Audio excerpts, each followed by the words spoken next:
Evo onda mu še jedno posljednje pitanje. Ili imate možda neki predlog gde najbolje da mladi investiraju novac? Da li je to možda neko znanje, da li je zemlja na koju će obrađivati zlato ili šta već? Gde je znači najbolje ako imaju nešto da investiraju? Najbolje da investiraju u znanje. Znači, možeš ti da investiraš u zemlju ako ćeš tu da, mislim, mladi ljudi nemaju pare, oni imaju šta, oni barataju sa par stotina evra, retko ko ima neku veću cifru, razumeš? Mislim, možda neko ima neke veće pare, ali ključ je da ulažeš u sebe, da učiš, da znaš nešto da radiš, da u tome budeš gazda, da u tome budeš tata, da u tome budeš najbolji, ili jedan od najboljih, ili u tvom kraju, u tvom nasilju da budeš u tome najbolji. Sad klinci rade s mobilnim telefonima, bam, bam, bam, bam. Razumeš, brate, imaš 18, 19, 20 godina, razumeš, otvoriš servis za mobilnu telefoniju, preprodaješ mobilne telefone. Ima ovi penzioneri, 3 čuke nemaju, zabagujemo se telefon, ovo, to je za tebe, za Frkancija, razumeš, da mu odblokiraš, da mu instaliraš, da ovo, da ono, razumeš. Ti tu možeš da uzmeš finu kintu, razumeš, možeš da uzmeš, ako nećeš da plaćaš, da imaš lokal, uzmeš tezgu na pijaci i staviš mobilne telefone. Na pijaci najviše ljudi cirkuliš. Iznamiš tezgu, staviš mobilne telefone, preprodaješ mobilne telefone, poprljaš im to kad se zabaguje nešto, ovo, ono, razumeš. Možeš svuda lepo da zaradiš. Znači, ali ključ je da ulažeš u sebe, da znaš nešto da radiš.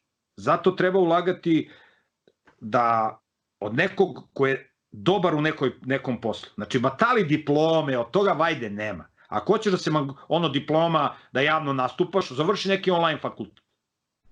Završi online fakultet, imaš diplomu online. Kraj priče, to se brzo i jeftino završi.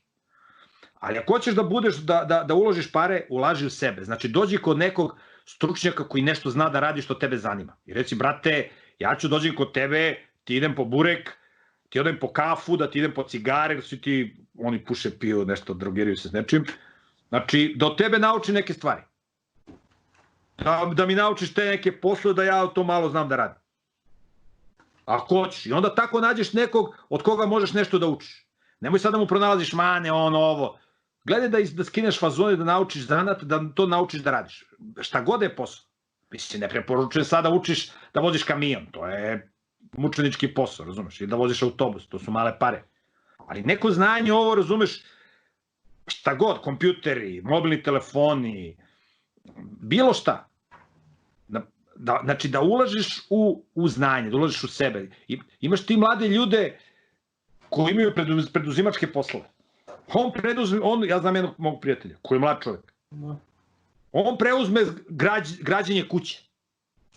I on dovede majstora, on dogovori, pogodi posao, uzme pare i dovede ove koji ne znaju da, razumeš, koji nemaju hrabrosti. I on, brate, organizuje posao. Ali on je to naučio od jednog svog prijatelja. Kako on pogađa posao, koliko košta ovo, koliko krečenje po kvadratnom metru, mrežica, stiropor, I on je učio od njega, kod njega je radio kao građevinski majstor i učio je kako se radi posao, naučio, sad on radi taj posao. Znači, dođeš kod majstora, ključ je ulagati u sebe.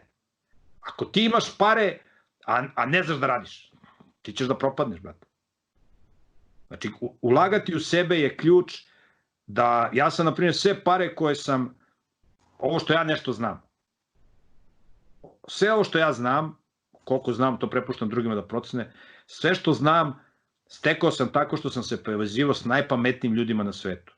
Znači, ja odem u Ameriku, kod prijatelja, imam povratnu avionsku kartu i $500 u džepu. Sam išao da učim od najboljih ljudi, povezivao se s njima, dopisivo, tad nije bilo mailova, mailovi su se pojavili tek tamo kasnije. Razumeš? Pošljem pismo, putuje pismo 2 nedelje, pa se vrati. A sam komunicirao s ljudima i učio od njih i sve ovo što znam, to nisam učio na fakultetu, nego od najboljih svetskih stručnjaka iz prirodne medicine, iz kreacionizma, iz teologije, iz filozofije.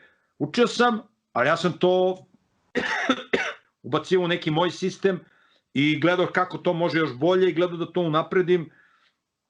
Tako da je najvažnija stvar ulagati u sebe i zapamtiti da onaj ko ne zna Bibliju i onaj ko se kači sa Bogom, taj će da nagrabusi. Zato moraš da znaš kako sistem funkcioniše. Jer ako ne znaš kako sistem funkcioniše, ućeš u neki posao u neke aranžmane s nekim kriminalcima i nagrebusit ćeš. Ovo kad znaš kako sistem funkcioniše, znaš šta Bog voli, šta ne voli, ne ideš tamo gde Bog ne voli, demon će da te truje, ma tu su pare, uđi to, ba! Hvala lepo, ne treba. To kad znaš, sačuvaš dušu, napraviš posao, povežeš se s pametnim ljudima, napraviš dobru strategiju i onda kao kruna, kako piše u Bibliji, dobra je žena, dar od Boga. Bog ti pošalje ženu. Bog ti pošalje ženu. I onda si vojvoda. Znači, nemoj da tražiš ženu, traži Boga, da učiš da radiš, posao, gledaš svoja posla, ne pričaš puno o pametnim stvarima ljudima, jer će da se smeju, ćutiš, gledaš, kuliraš, radiš i kad si svoj baja i svoj gazda, onda ti možeš da pričaš javno ovako, razumeš, i da razumeš, jer ti imaš svoj sistem, imaš svoju firmu, imaš svoj posao, nemaš ti šta, u komunikaciji s ljudima ti ih ispoštuješ, ali na svom YouTube kanalu i na svom sajtu možeš da pričaš šta hoćeš. A to da.